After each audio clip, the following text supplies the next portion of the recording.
It's a pleasure to have Mr. Robin Singh, who is a known leader in the space of compliance, ethics, regulatory affairs, and anti-corruption matters and investigations. He has worked across various jurisdictions such as Middle East, Singapore, India, and even a high-risk region as Afghanistan, serving Fortune 500 clients and government clients, helping them steer through various regulatory and ethical dilemmas. Not only that, his articles have been published in various journals across the world. He's currently working with the government of Abu Dhabi in their healthcare sector. Welcome, Robin. Thank you very much. Thank you very much for having me. I appreciate it. With the growing regulations across the globe, or I should say the absence of them, how important do you see the role of ethics, compliance, and regulatory professions in the Middle East? Thank you for the question. So basically, regulations have been growing like an algae in a pond. Though they've been increasing, it's not the regulation itself per se that is increasing the importance of this profession, but it is the enforcement of them. So if you look at most of these international regulations, which is Foreign Corrupt Practices Act, Healthcare Abuse and Fraud Act, or the Anti-Corruption Act, all of this were instated long back in 1970s and 1980s. But the enforcement of them have started somewhere about a decade back only. So most of these regulators are now coming strong on healthcare entities and other entities. Like there have been two recent ones which have lately happened. Office of Inspector General have come down heavy on a healthcare institution because they were waiving off copay, so which gave an appearance that there is a possible anti-kickback statute which couldn't be invoked. Similarly, FTC as well, based out of the United States, they came down heavy on a medical billing company because they felt that they were using unethical practices.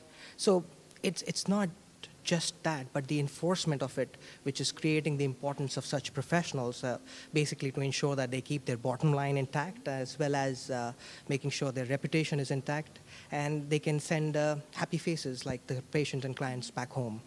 Sounds good, sounds good. I understand and I also see the complicated environment which is surrounding us today. So with that, what are the most renowned and important elements of a successful compliance and regulatory affair program in a healthcare setting?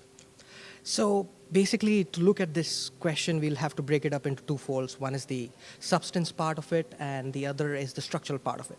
Substance part of it, mostly across the globe, they follow the same methodology. Know your risk, identify the actions that you need to take beyond them. Once you know your actions, make sure you can train your employees on those actions or policies. Once you've trained them, create a communication channel between the two so that if they have anything that you can report, they do it. And you can use a whistleblowing mechanism to report such concerns, or reporting mechanism as they call it now.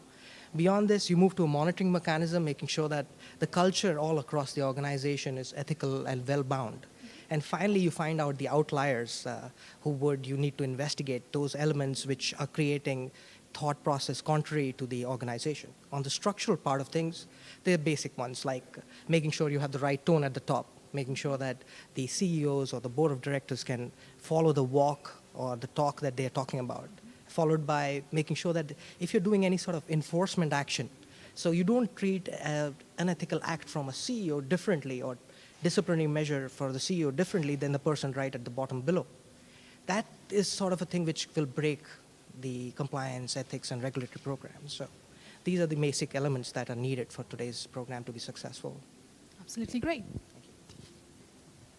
I see that this is not an easy mechanism to build. So tailing this thought, it would be good to know, with the fast pace of growing technology in the healthcare domain, how do you see the role of ethics and compliance today? Well, now, especially in healthcare institutions, healthcare technology is seamlessly integrating. And whenever you integrate a technology, there's going to be nuts and bolts required. Those nuts and bolts are basically your compliance and ethics part of it. Just recently, there was a conference by Google on artificial intelligence where they revoked their contract with Pentagon because this artificial intelligence technology was used for other purposes by Pentagon. And they came out with a special ethics code of conduct that they would not use their technology for anything that would harm mankind. Similarly, in the healthcare institution, though it's growing at fast pace, when you look at the viruses, when you look at these ransomware which lock down your data and make sure that you pay a certain amount to get patient information, all of this come in handy. Unless and until the compliance and ethics technology is at the same level, at the same front, it's going to be difficult to compete with such elements from the society. I see. Lastly, in the multifaceted environment such as the healthcare or the government, what do you see as the top 3 priority risks in the healthcare sector, keeping the compliance officers awake in the night in the Middle East? Well, so basically all risks are tailor-made to every organization, but if I have to pick up top 3 of them, I would suggest that one is the risk to patient information and patient data, because with the growing pace of technology, as we spoke of, and the elements that are present, hackers that are present, it is very important that healthcare institutions safeguard those information, because once that is out, a healthcare institution loses its integrity, followed by the conflict of interest. Now, with mostly, as we see in the conference as well, this Congress, there's so many third parties supporting various healthcare institutions, there is an easy chance of conflict of interest. And once conflict is created, it can not only lead to bribe and corruption, but it can, in healthcare institution case, it can lead to deaths. So that'll be my second. And the third one, definitely on the bottom line, which is the revenue leakage. Now, with the elements that are present, which are contrary to an organization's vision and mission, you would always find with people who have vested interest. And that's where the leakage of revenue cycle comes in. And that's where fraud, corruption breeds on. So those would be my top 3 risks that I would see in a healthcare institution across Middle East, in fact. Well, Robin, could you please tell me how was your experience at the conference so far? It's been a brilliant experience. I'm glad that you guys could get this call together with all these sharp minds and push the limits across, wherein not only you're giving out awards to people who are rightful owners, but also making sure that you get to impart those knowledge. I mean, I was listening to some of the panel discussion. They were absolutely brilliant, especially on the question that what if the information is on WhatsApp? Then the director of pathology, I believe, he brought about a question that how pathologically diseases can be taken care of with technology point of view. It's been a brilliant experience till now, and I hope it continues with you guys, for sure. Absolutely. So we will see you around in the upcoming conferences? Definitely, for sure. Thank you so much for your time. It was a pleasure talking to you. Hope to see you around.